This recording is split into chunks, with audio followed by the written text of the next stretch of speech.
Welcome back, everyone. Thanks for checking in.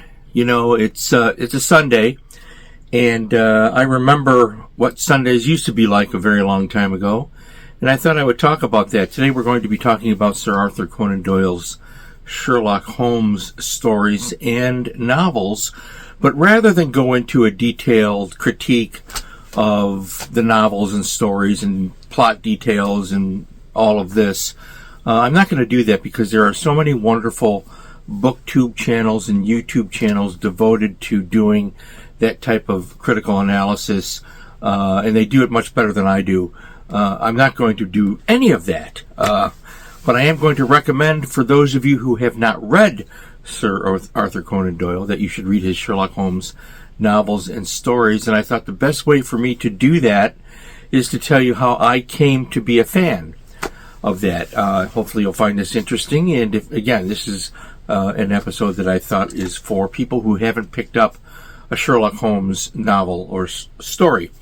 So I'm revealing my age yet again, okay? So I was born in 1955, as I've mentioned previously, and so by 1965, you know, I'm well aware of names, and this is the era long before the internet. Some of you will find that shocking. We had a thing called libraries. They still exist with encyclopedias, and if you needed to look something up, like a name of an author, Arthur Conan Doyle, you would look it up in Britannica or World Book or whatever the encyclopedia set was. So I'm very aware of what's happening. In the 1960s, I'm in the Chicagoland area, and Chicago is my hometown. And on WGN Channel 9, they would run reruns of classic films morning, afternoon, and night. Now, on Sundays, in 65 to 66, Basil Rathbone, who did 14, I believe, Sherlock Holmes movies, he hosted a television series called the Sherlock Holmes Theater.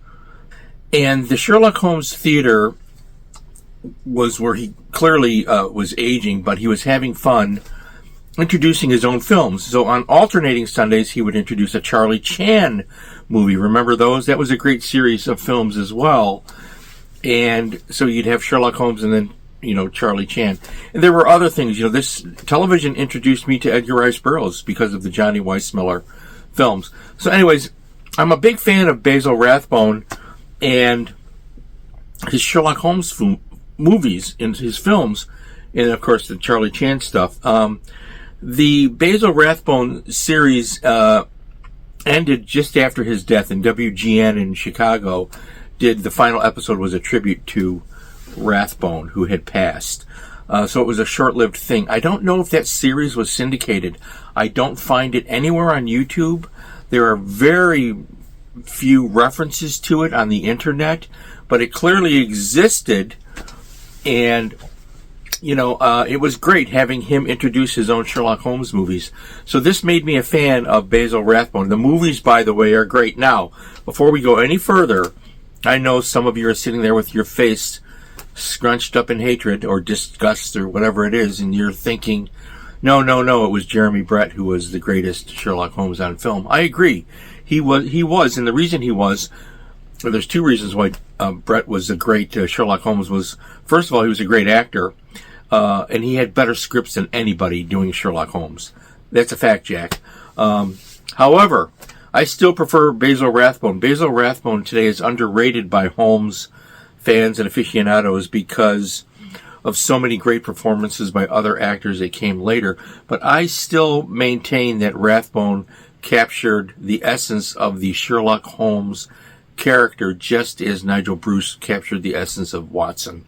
So the films, you know, the films didn't always have the great scripts, but they had great moments in them, and they're worth watching. You know, I don't think I have quite all of them on DVD, but enough, you know.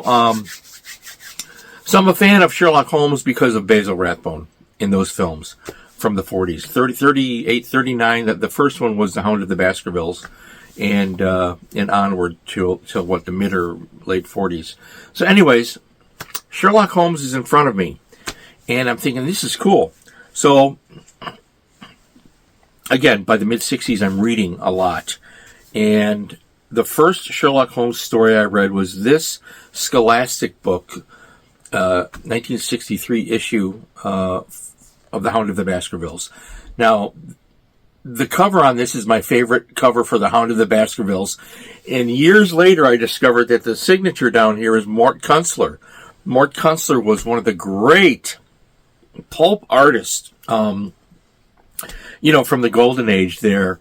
And he still put out the best cover for The Hound of the Baskervilles. And there's been some pretty good cover artwork for the story. So anyways, Scholastic Books puts this out, and it was, 45 cents? And I probably got it discounted through the school. And it's a pretty good story. It's not the best of the Holmes novels. There were four Sherlock Holmes novels, and then 56 short stories. 4 novels and 56 stories. So I'm reading this, and I'm familiar now with Sir Arthur Conan Doyle, who wrote the Sherlock Holmes stories, and I'm familiar with Basil Rathbone, and I am totally involved. I am a total fan of Holmes at this point, all right? So, great stuff. So, now I have a name, because I went to the library and I looked up Arthur Conan Doyle in the encyclopedia, and I understand who this man is, and I understand a little bit about him. At the same time this is happening, and I'm becoming a fan of Holmes, of course. Like I said, we got Tarzan and all this going on. In the early 60s, there was a film version of Doyle's The Lost World, and of course I had to get this paperback, and this is a Pyramid book. Tom Beecham did the cover artwork, and I don't know who he was. But anyways, the movie wasn't all that great, especially compared to Basil Rathbone and his Sherlock Holmes, but it was good enough. The book is much better. The book is a classic. A lot of people really feel that this may have been one of his better books. I tend to agree with that, although I still love Sherlock Holmes. The Lost World is a great book by Sir Arthur Conan Doyle. And so why I'm telling you this is because I'm deeply involved in the moment. We didn't have the internet. We didn't have any of that. I know I'm dating myself. It sounds horrible to say all that. Another book I'm going to recommend before we get to the other Holmes stuff is, in 2019, I'm at Leakey's bookstore in Inverness. And I think I talked about this briefly. And I picked up a copy of The White Company by Sir Arthur Conan Doyle, which was published in 1891, I believe, was the original date. Yeah, 1891. This is the 1963 John Murray edition.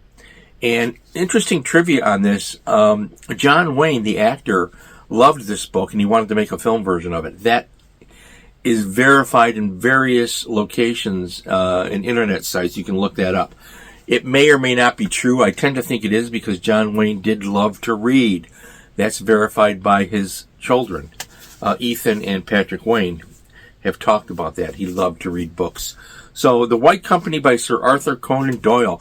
So, I didn't read this until 2019. It one of those that slips past you and you think, oh, gosh, this is great, So, and I bought it in Scotland, so that makes it all the more precious to me. So anyways, a little sidetrack there on Sir Arthur Conan Doyle. I'm reading this stuff. So I'm watching these movies, and Basil Rathbone dies, but I'm still a huge fan. And my parents bought me this edition, and this is a very well-known edition. This is the Complete Sherlock Holmes, which was edited and collected with a preface by Christopher Morley. This book, I believe, is still in print. This is all of them, because there was some copyright issues with some of the later stories with the estate, but you have them all here. So I get this, about 1965, and this is, I really need to Mylar this dust jacket because it's starting to go. Great edition. I don't know if the current edition has this. You have the end papers have Arthur Conan Doyle's signature on there, and then you have his picture on the dust jacket, and then of course on the back you have some type of a photograph of an actor. I don't think that's Rathbone in his Baker Street study. So great collection. Everything is here. Now, for a young reader at 9, 10, 11 years old, this can be a bit of a struggle for me. And if you look at the order of the books, I don't know if this is the order in which they were published. I suspect it is. The first one up is A Study in Scarlet, which is actually a really great novel. That's a novel, and I'm looking for the contents page. I should have flagged it for you. So I'm reading this stuff, and I'm using the dictionary, and I'm talking to my mom and dad, and piecing it together. I'm watching the movies, and doing this type of thing creates the ability to have a mind worthy of critical analysis, good or bad. It's hard to say. So you have A Study in Scarlet in here. Then you have The Sign of the Four. Then you have Adventures of Sherlock Holmes, which is a collection of stories. Then you have The Memoirs of Sherlock Holmes, stories. The Return of Sherlock Holmes, stories. The Hound of the Baskervilles, the novel. The Valley of Fear, which is actually one of my favorites, which a lot of people don't seem to like The Valley of Fear, but there are things in The Valley of Fear I really enjoyed. Doyle was a superb writer, guys. He really was. Then you have His Last Bow. And was there anything after that? I think The Case Book of Sherlock Holmes. So everything is here. So it took me some time to go through this as a young reader, 9, 10, 11, 12 years old. Those years I'm reading this and enjoying it and learning. And, I'm a lifelong fan of Sherlock Holmes. Okay? Now, I'm really glad that, what my parents did for me, and the way I had a couple of elementary school teachers that were pivotal in my learning how to read and helping me become a book collector, for better or worse. Elementary school, not high school. I did not have the privilege of high school teachers that were inspiring, sadly. But I did have an elementary school teacher who encouraged me to keep reading this material. And my parents and my grandparents were all avid readers. So I've got this, all right? Now here's trivia. This is trivia, but it's fun for you book collectors. So in the 1960s, Berkeley put out the complete Sherlock Holmes in 8 volumes. And they're all over the place, right? And they had great covers. I'll start showing them to you in a minute.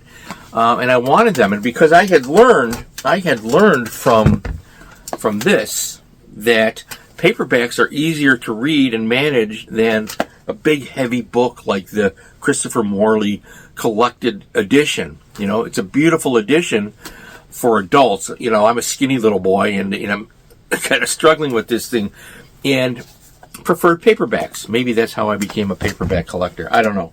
But anyways, Berkeley's putting out these books, and they had really great covers. And I thought, oh man, I want that. So I told my mom. They're on spinner racks everywhere, and she wouldn't buy them for me because I already had the complete Sherlock Holmes. So discussions ensued. What do you need that for if you have this? And that's always the case with collectors, and I think collectors can relate to this. You have it over here in a different format, but that over there looks like a cool edition, so maybe you could get that. Well, I didn't. Until about 12 years ago, believe it or not, I'm in a flea market somewhere in northern Wisconsin. I don't remember if it was St. Germain or Minocqua, somewhere in that area. I'm at a flea market, and what do I find on a lady's table for $5? I kid you not, is the Berkeley box set of the 8 volumes of Sir Arthur Conan Doyle, authorized editions that I had seen decades earlier, and I bought it. Obviously, here it is, and I don't need it. I do not need this, but I bought it, and when you look at the covers, you'll see why. So I'm just doing this in random order. The Valley of Fear. Look at this, and I have a scan of this.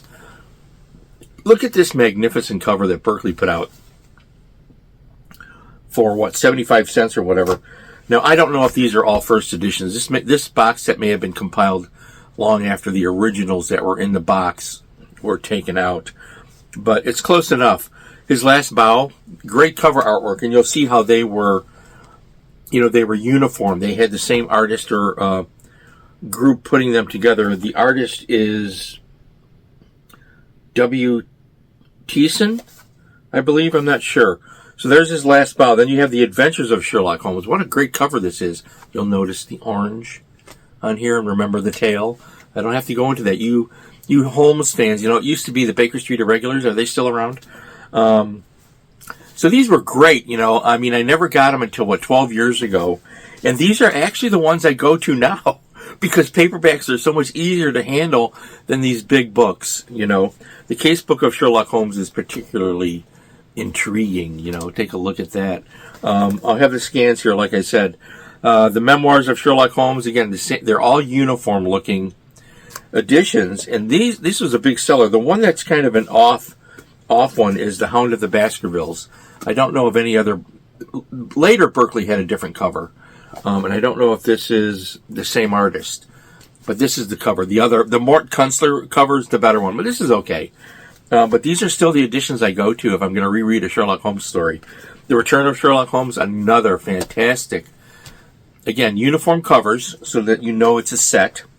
And then this is the two novels, A Study in Scarlet and A Sign of the Four. So I'm deeply involved in Sherlock Holmes, you know, and the stories vary in interest. I think that overall, 80% of the stories are worth your time. One or two seem a little rushed, but I'm not a real super critical person. I'm just the type of guy that likes to enjoy what the hell is going on and have fun with it, you know. Have fun with Basil Rathbone, even though I know what's his name, Jeremy Brett was probably a slightly better actor. I think it's because he had better scripts. But Rathbone personified Holmes. And, you know, I'm not going to take that away from him. Rathbone was a superb actor. For you people involved in interested in Golden Age films, take a look at the work he did in some Errol Flynn movies, Tyrone Power, Marcus Zorro, and every other thing he could do. Rathbone could do a lot of interesting types of things. Really a great actor from the Golden Age. And he was a great Sherlock Holmes. And there's my rant. There is my Sherlock Holmes rant. For those of you that have not read him, you ought to give him a try. I don't know where to tell you to begin. What I recommend is that you watch these other BookTube channels or YouTube channels that are out there where they're talking about specific books that they read and reviewing them, doing a formal review, and see if that interests you and pick that up and see if that's a good place for you to start. Because there's so much interest, even today, still in Sir Arthur Conan Doyle. One of the most interesting guys out there. I've read a lot about Doyle, and I'm not going to talk too much about it, but I wanted to mention his, you know, he believed in the little people, and he was really caught up in that myth. And he was friends with Harry Houdini, for those of you that didn't know that. And look into that relationship, Houdini and Doyle. That's a fascinating friendship, with highs and lows, because of Doyle's belief. And you can also, on YouTube, you can find, filmed interviews with Doyle. You can hear him talking, you know, on camera and get a sense of his personality. You know, and all of that is out there for you to explore and to discover. So I kind of rambled on here. Thanks for watching, ladies and gentlemen. Stay well, please. Stay happy. Feed your beautiful minds. Read a book.